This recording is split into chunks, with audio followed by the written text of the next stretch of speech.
G'day folks, it's Rob here and welcome to our backyard farm. In today's clip I'm going to be planting out some ginger in this raised bed in front of the aquaponics, and I thought I'd bring you along and give you a couple of pointers just so you can see how it's done. Now, you folks who have been following us for a number of years know that we love to grow ginger here, and hopefully after watching this clip you'll be able to grow some nice fat juicy rhizome that you can take up to the kitchen and use in baking or stir fries, or maybe make up a herbal infusion. Now, to begin with, you're going to need some ginger root to actually plant out.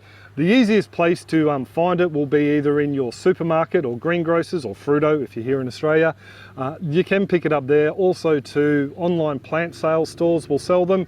Quite often they'll sell a few different varieties, including turmeric as well.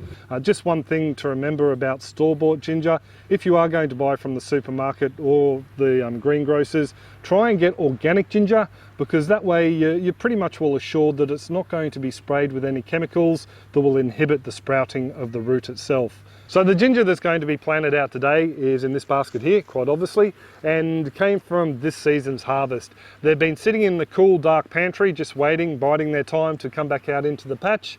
Some of them are actually ready and raring to go. They've started to get little green shoots on them already.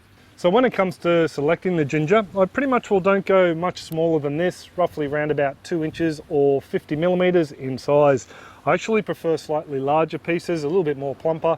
They've just got a little bit more energy. This one here I'd say is roughly around about, say, 7.5 centimeters or 3 inches. By the way, you can buy larger sections from the supermarket and then break them up into smaller bits to plant out. One thing I would recommend though is letting the wounds heal over for a day or two before you pop them in the soil. I've just lost a couple of rhizomes in the past by planting them out too far, so just a little bit of a pointer there.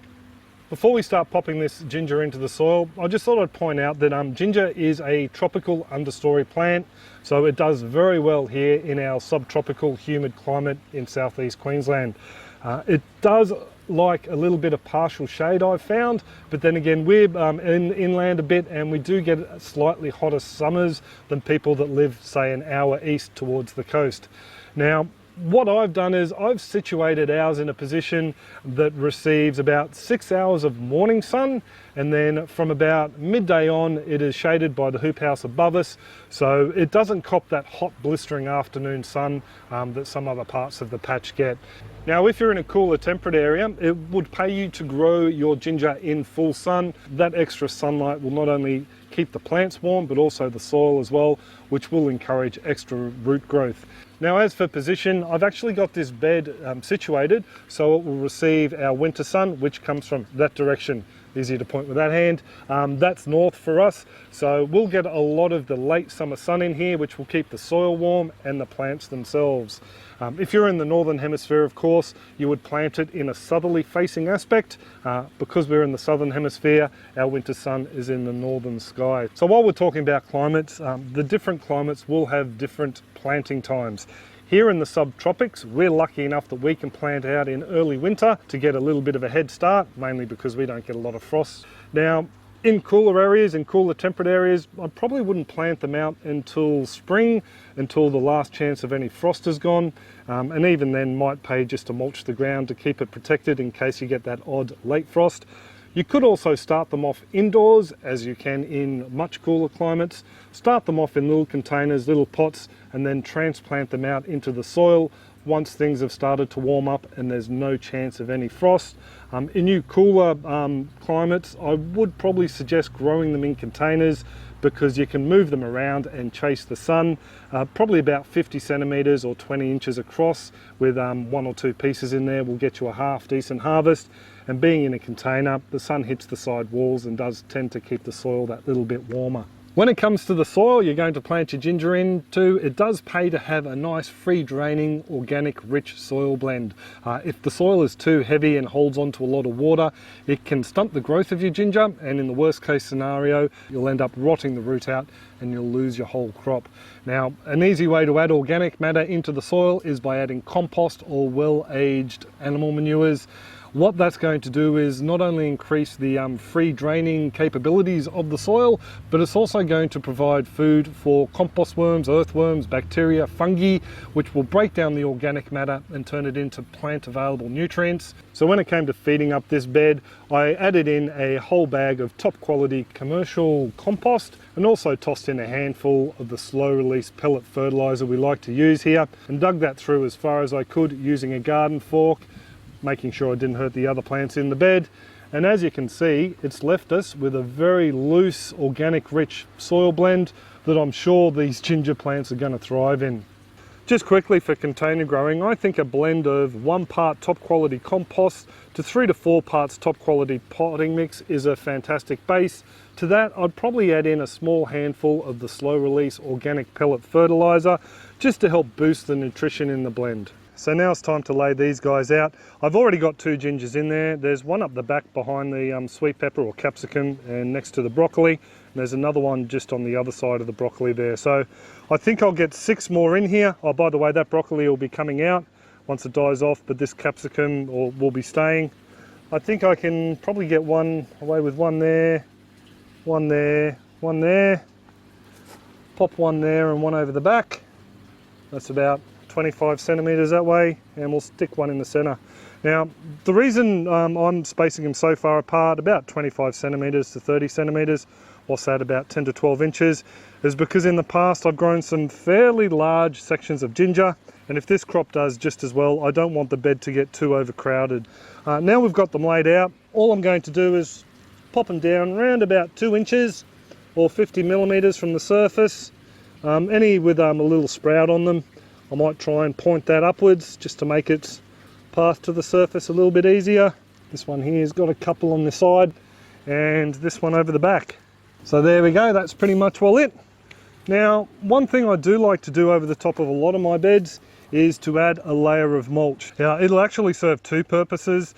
The mulch will not only stop water evaporating from the surface of the bed, but as this lucerne or alfalfa mulch breaks down, it will also provide food to the microorganisms and compost worms in the bed, which in turn will feed the plants, as I said before. So now we have the ginger tucked away nicely in the soil. All we really need to worry about is how thirsty they are and their appetite. Now, as far as fertilizing them through the season, about halfway through our season, 4 to the 5 month mark, I will give them a top dress under the mulch with some nice healthy compost. And if I didn't have any on hand, I'd just toss in a nice handful of the slow release organic fertilizer we use. After that point, I may give them a bit of a liquid fertilizer if I've got the watering can out and I'm doing the other plants around them. But generally, if you've started them off with a nice healthy soil mix and you give them that one top dress halfway through the season, the plant should be right to go. As for watering the ginger, well, I use a pretty fancy technical piece of equipment for that. It's called a finger. Now what I do is I stick the tip in, probably down around about 50 millimeters, and just give it a bit of a wiggle around and feel if the soil is moist. Now if it is dry, what I will do is give the bed a good soaking and then come back in a day or 2, check it again, and 9 times out of 10 I'll find it'll be 2 to 3 days before I need to water it again. Just quickly, a lot of this ginger here has been set aside to pop into the aquaponics. We've grown some awesome ginger in the aquaponics previously. Just quickly to plan it out, same thing, bury it about 50 mil below the surface or 2 inches below the surface. As the beds fill with water, the rhizome gets watered and then it drains away, so you don't have to worry about water being around the roots all the time. So at the other end of the season, we need to start thinking about harvesting the ginger. Now, it's very easy to know when it's time to pull the ginger from the ground. The stalks will start to fall over and the leaves will die off. What I do then is I just get my garden pruners and I just snip off the stems to make it a little bit easier to get it out of the ground. Use a garden fork, put it down beside the ginger and gently raise it out of the soil. Now, if you can't wait the whole 8 to 10 months to harvest your ginger, you can bandicoot around towards the end of spring, start of summer, and you can pull out some of that nice pink, fresh baby or young ginger rhizome. Now, it has a fairly subtle flavour. I'm not a big fan of it. I like the older, more mature, spicy ginger, so that's why I tend to leave ours grow to its full potential. plus we get a larger yield that way. Also, if you're in a warm climate, you can leave some of that ginger in the ground and just let it overwinter there, and that'll give you a head start on your next season because they'll already have some established root. Now, once you do have your ginger lifted, you're going to have to think about ways to preserve it because not many people can eat a couple of kilos of ginger in one sitting. So I've got a clip I've already posted to YouTube. You can check it out. It'll be under that little icon, and it just shows you 7 different ways you can preserve your ginger just to prolong its shelf life and also to plant some out next season. So there's the ginger in the ground and also some useful tips that have helped us grow some awesome ginger through the years. Now for you folks in cooler climates, I've posted a clip previously that might give you a couple of pointers on growing in, you know, fairly cold regions, starting them off early and also growing in heavy soil. So you can also check that out under that little icon up there. So if you found this clip to be useful, it'd be great if you could give it a thumbs up and also share it around with your family and friends so they can have a crack at growing some of their own awesome ginger in their backyard. If you do like backyard farming and aquaponic type videos, you can hit that little subscribe button down that side there, and you can be brought along whenever I upload a clip to YouTube, and you can say good day in the comments section down below. Just quickly, I need to do a huge shout out and thanks to all the marvelous folks over on Patreon. You can check out our super contributors down in the description below, their websites and Facebook pages. And you can also hop on over to Patreon itself and check it out and just see what we get up to over there. I do hope that you have enjoyed the clip and your own gardens are booming, and I will catch you next time. Cheers all! So I'll stop rabbiting on and we'll get cracking on this little fella in the corner. So there you go, it's a pretty damn impressive bit of ginger.